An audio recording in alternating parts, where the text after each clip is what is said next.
What if I told you there's a vegetable that tastes like asparagus, grows back every spring for 30 years, and nobody in your neighborhood is growing it? Today, I'm revealing 5 perennials that will literally feed you forever. And these aren't the same tired plants everyone talks about. Welcome to Garden's Heaven, where we help you grow more while spending less. If you're new here, welcome. And if you're back again, welcome home. What we're covering today is going to completely change how you think about edible gardening. We're talking about crops that you plant once and harvest for decades. Hit that subscribe button right now and turn on notifications because I drop videos like this every week. Trust me, by the end of this video, you'll be planning your perennial food forest, so grab a notebook. Let's get growing. Perennial 1. Sea kale. The forgotten coastal delicacy sea kale is about to become your new obsession. And here's why nobody talks about it. This plant is native to the coastlines of Europe, which means it's tough as nails. We're talking about a perennial that can handle salt spray, poor soil, and cold winters that would kill most vegetables dead. Now here's where it gets interesting. Sea kale produces tender shoots in early spring that taste like a nutty, slightly sweet asparagus with a hint of cabbage. You blanch these shoots by covering them with a pot or bucket in late winter, which makes them pale, tender, and absolutely delicious. But unlike asparagus, that takes 3 years before you can harvest, sea kale gives you edible shoots in year 2. The plant itself looks like an ornamental, with these beautiful blue-green leaves that are thick and waxy. In summer, it produces clusters of white honey-scented flowers that pollinators absolutely love. Then you get seed pods that you can pickle like capers. So you're getting spring shoots, summer flowers for bees, and bonus pickled seed pods. That's 3 harvests from one plant. Here's the best part for budget gardeners. Sea kale thrives in neglect. It doesn't need rich soil or constant feeding. In fact, it prefers sandy, well-drained soil that most vegetables hate. You can grow it in that problem spot in your garden where nothing else works. And once established, it'll produce for you for 20 to 30 years without replanting. Growing tips: plant crowns or seedlings in spring. Give them full sun, and make sure drainage is good. Space them about 2 feet apart. In year 1, let the plant establish. In year 2, start blanching shoots in late February or early March by covering the crown with a bucket or large pot. Harvest when shoots are 6 to 8 inches long. After harvest, remove the cover and let the plant grow normally for the rest of the season. That's it. The reason sea kale is on this list is simple. It's rare enough that your neighbors will ask what you're growing, tough enough that beginners can succeed, and productive enough that you'll wonder why you wasted years planting annual vegetables. You can find sea kale crowns online from specialty nurseries, and yes, they ship well. Perennial 2. Turkish rocket. The perennial salad green. Nobody knows if you've ever been frustrated by lettuce bolting in summer or spinach dying in heat. Turkish rocket is about to solve your problem permanently. This is a perennial green that tastes like a spicy, tangy arugula, but grows back after every cutting for 4 to 5 years minimum. Turkish rocket is native to the eastern Mediterranean and parts of Asia, so it's adapted to hot, dry summers and cold winters. The leaves are long-toothed and have this incredible peppery flavor that gets stronger as the plant matures. In spring, the young leaves are mild and sweet. By summer, they've got this bold mustardy kick that makes salads actually interesting. Here's what makes this plant a game changer. While your annual lettuce is turning bitter and going to seed in June, Turkish rocket is thriving. It actually prefers warm weather. You can harvest leaves continuously from spring through fall, and in mild climates, it keeps producing through winter. We're talking about fresh salad greens 10 months of the year, from a plant you don't have to replant. The flowers are another bonus. In late spring, Turkish rocket sends up tall stalks covered in small yellow flowers that look stunning and taste peppery. You can eat the flowers in salads or let them set seed. If you let some plants go to seed, they'll self-sow, and you'll have baby plants popping up that you can transplant or let grow where they are. Now let's talk maintenance, because this is where Turkish rocket really shines. It needs almost nothing. Plant it once in well-drained soil with full sun to partial shade. Water it during establishment, then basically forget about it. It's drought-tolerant once established, doesn't need fertilizer, and pests generally leave it alone because of those spicy oils in the leaves. Harvesting is simple. Cut outer leaves as you need them, leaving the center to keep growing. The plant will keep producing new leaves from the center. If it starts to look tired or leggy, cut it back to about 4 inches above the crown, give it a drink, and it'll flush out with fresh new growth in a couple weeks. The yield is impressive too. One plant can give you a handful of leaves every few days during the growing season. Plant 5 or 6, and you'll have more salad greens than you can eat. After 4 or 5 years, the plants do start to decline, but by then, you've got self-sown babies ready to take their place. Turkish rocket seeds are available from specialty seed companies, and they're cheap. We're talking a few dollars for a packet that'll give you dozens of plants. Start them indoors 6 weeks before your last frost, or direct sow in spring. They germinate quickly and grow fast. Quick pause here. If you're loving these uncommon perennials, smash that like button so I know you want more content like this. And drop a comment telling me which plant you're most excited to try. I read every single comment, and your feedback helps me create videos you actually want to watch. Also, if you haven't subscribed yet, what are you waiting for? Hit that button and join the Garden's Heaven family. Alright, let's keep going with number 3. Perennial #3. Skirret. The medieval superfood, making a comeback. Skirret is a root vegetable that was wildly popular in medieval Europe, then basically disappeared from cultivation. And that's a tragedy, because skirret roots taste like sweet parsnips with a hint of carrot. They're incredibly nutritious, and the plant is virtually indestructible. So what is skirret exactly? It's a member of the carrot family with clusters of thin, finger-like roots that are creamy white and crisp. The flavor is naturally sweet, almost like they've been glazed, with none of that earthiness that turnips or rutabagas have. You can eat them raw in salads, where they add this amazing crunch, or roast them like you would parsnips. They caramelize beautifully. The plant itself grows about 2 feet tall, with divided leaves and clusters of tiny white flowers in summer. It looks delicate, but don't be fooled. Skirret is a perennial that comes back stronger every year. In fact, the roots get better with age. First-year roots are small and stringy, but by year 2 and 3, you're harvesting thick, sweet roots that store well and taste incredible. Here's the brilliant part about growing skirret. Unlike annual root vegetables that you have to plant every spring, skirret grows as a clump that gets bigger each year. You harvest some roots in fall, leave the rest to grow, and the plant comes back even more productive the next season. It's like having a savings account that pays dividends in sweet, crunchy roots. Skirret is also ridiculously easy to grow, which is probably why medieval peasants loved it. It tolerates a wide range of soils as long as they're moist. It grows in full sun to partial shade. It doesn't have pest problems. It's cold hardy to well below 0. Basically, you plant it, water it occasionally, and it does its thing for years. Planting is straightforward. You can grow skirret from seed, but it's slow to germinate, and the plants take a while to size up.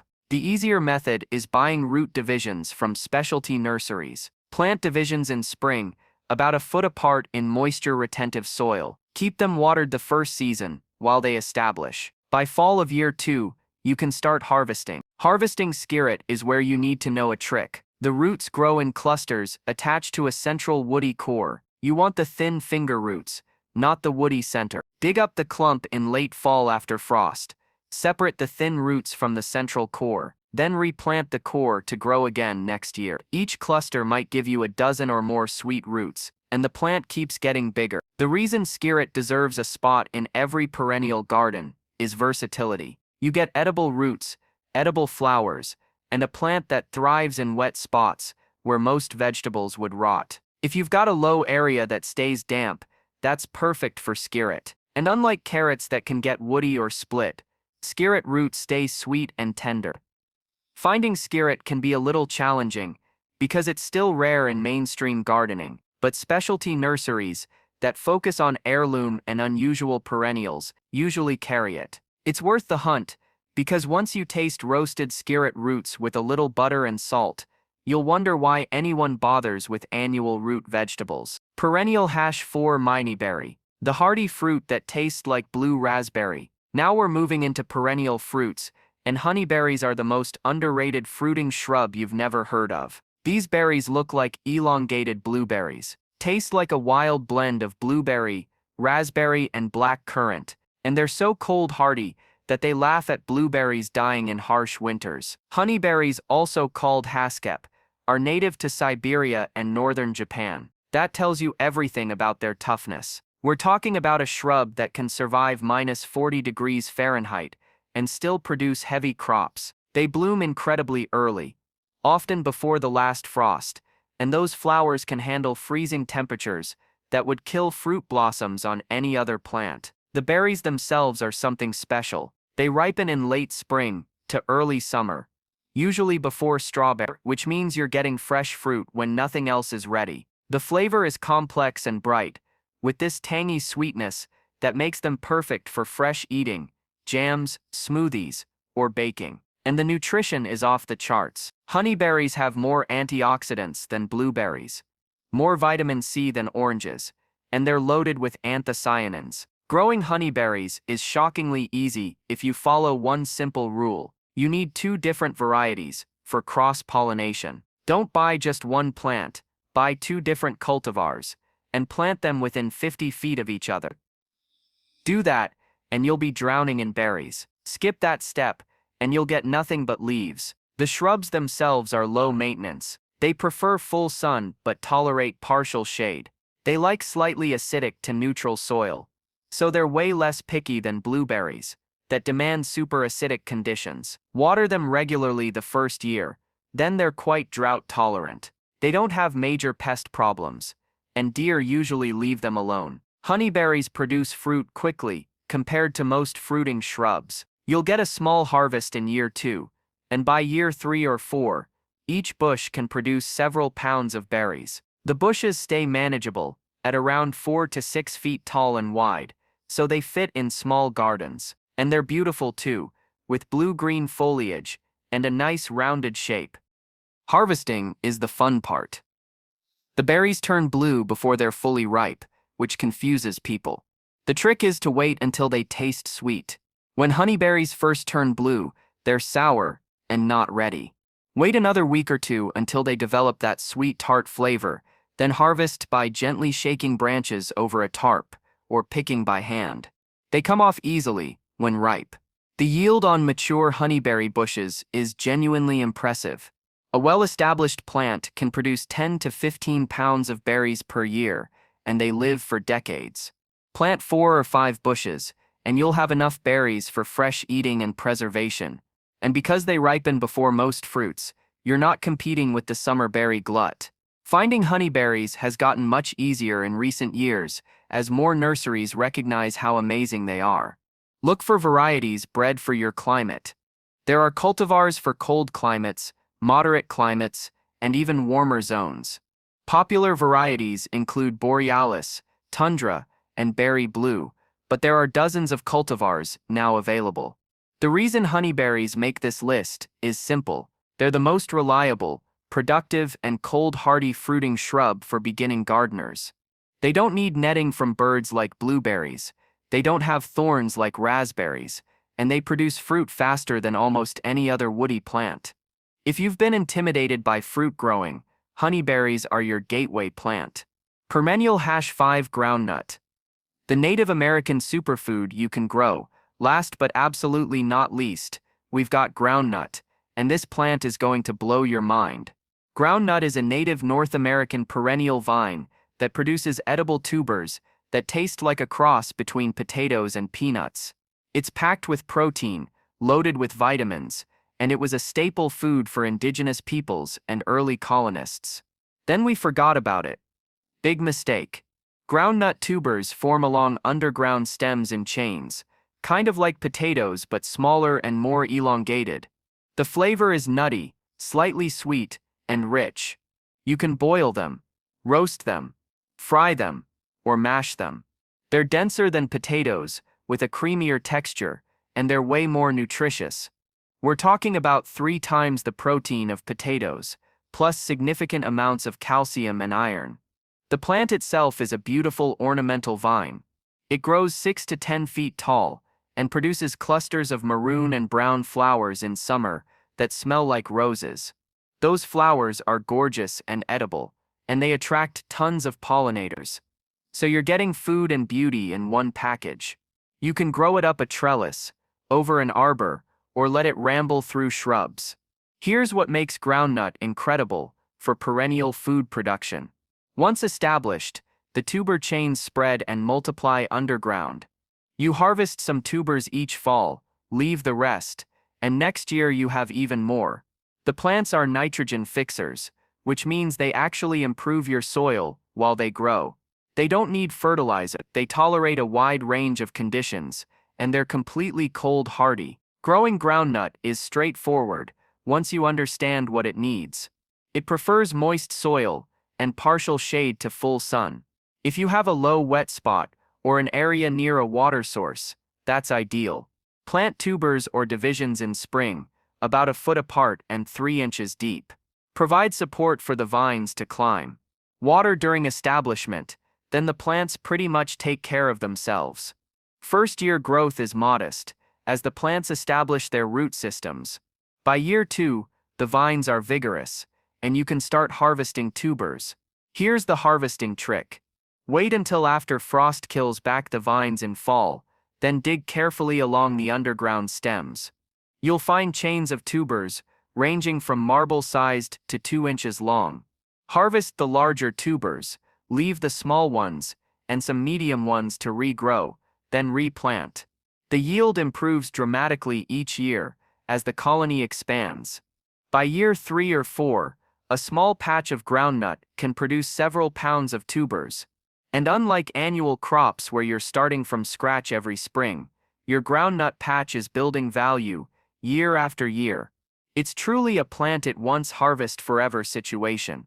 Now finding groundnut takes a little effort because it's still uncommon in commercial nurseries.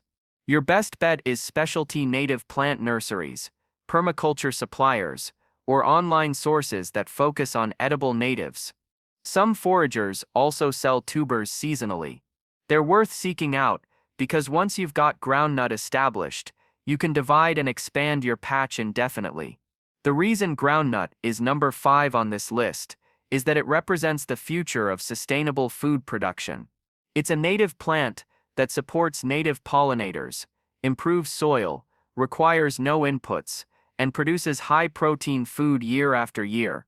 If more people grew groundnut, we'd have more nutritious food with less environmental impact. Plus, it tastes amazing, which is really what matters. There you have it, 5 perennial crops that will feed you forever, and I guarantee most gardeners have never heard of them.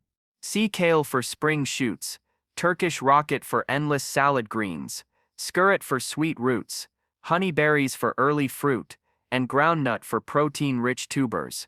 These plants will change your garden and your relationship with food.